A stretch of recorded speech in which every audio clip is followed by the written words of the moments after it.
Imagina só uma máquina com força para esmagar rochas como se não fosse nada.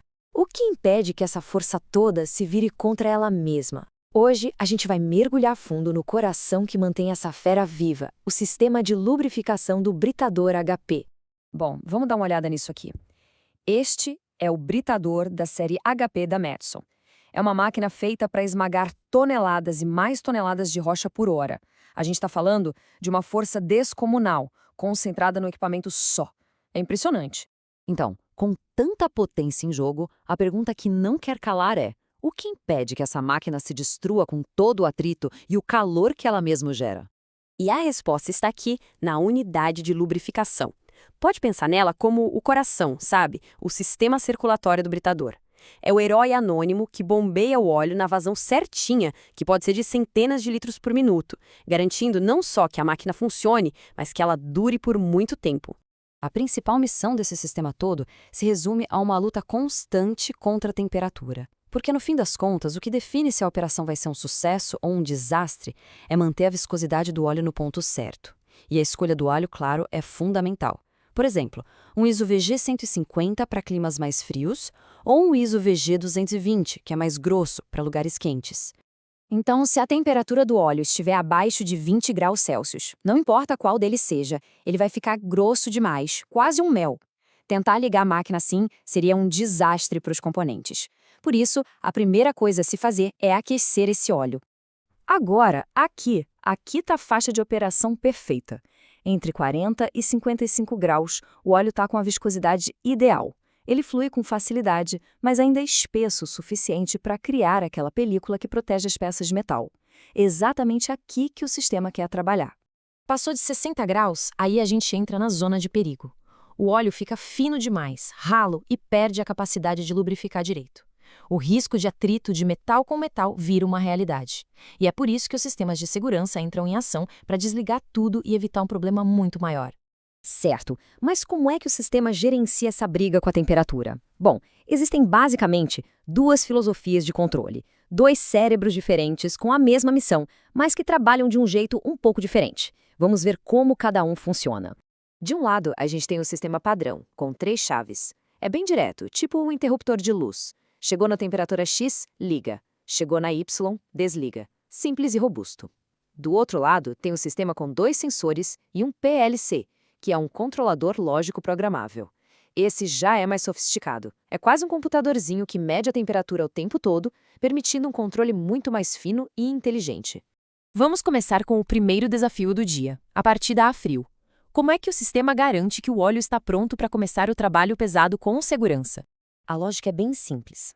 O ponto para ligar a resistência é quando o sistema detecta que o óleo no tanque está abaixo de 20 graus.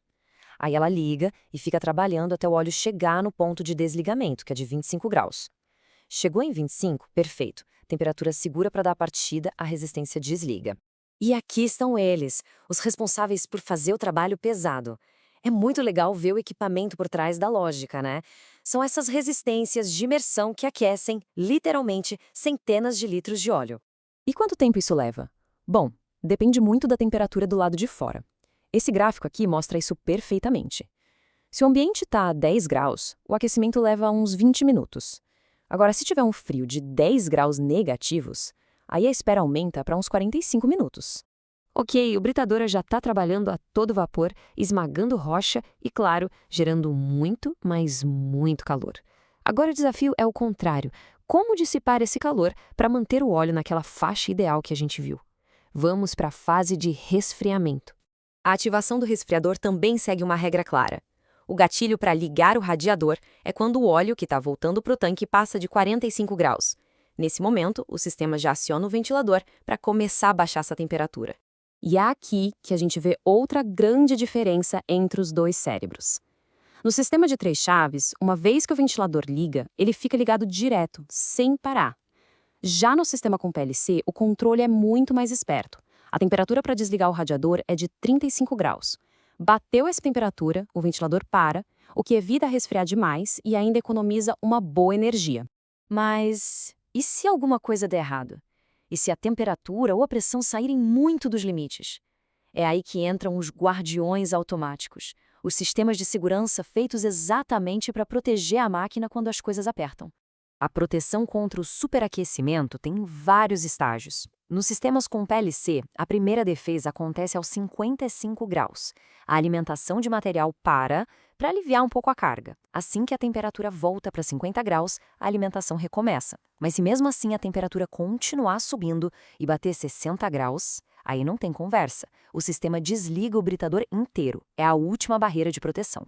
E a proteção não é só sobre temperatura, não. A pressão hidráulica é super importante também. Essa tabela mostra os ajustes dos pressostatos. Olha só o PS1A, por exemplo. Ele liga com 190 bar e desliga com 185. Essa diferença pequena, que é o ajuste do pressostato diferencial, é genial. Ela evita que o sistema fique naquele liga-desliga sem parar. É mais uma camada de proteção inteligente para salvar componentes que são caríssimos. No fim das contas, o que a gente tem é um sistema super complexo, todo interligado, onde cada pecinha tem um papel fundamental para manter a máquina saudável. Porque, na real, esses sistemas não são só um acessório. Eles são o guardião automatizado que trabalha sem parar para garantir a saúde, a eficiência e, principalmente, a vida longa desse investimento gigantesco. Eles são a diferença entre uma máquina que produz por anos a fio e uma que dá problema logo cedo. E tudo isso deixa a gente com uma pulga atrás da orelha, né? Com sistemas cada vez mais autônomos, mais inteligentes, que monitoram e protegem os equipamentos sozinhos, como fica o papel do operador humano nessa história? O que vai significar, no futuro, supervisionar uma máquina que, em vários aspectos, já cuida de si mesma? Fica aí a reflexão.